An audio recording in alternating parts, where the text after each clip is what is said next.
Intervention à trois. Dans un premier temps, j'étais en train de féliciter mon collègue puisqu'il revenait sur une loi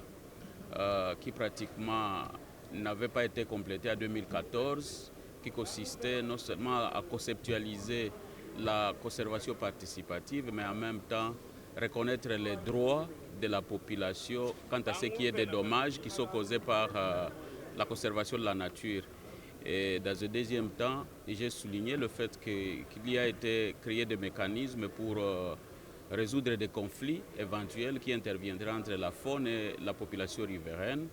mais qu'une part belle était donnée aux ONG alors que nous étions dans un contexte de décentralisation où on pouvait bien reconnaître certains pouvoirs de règlement des conflits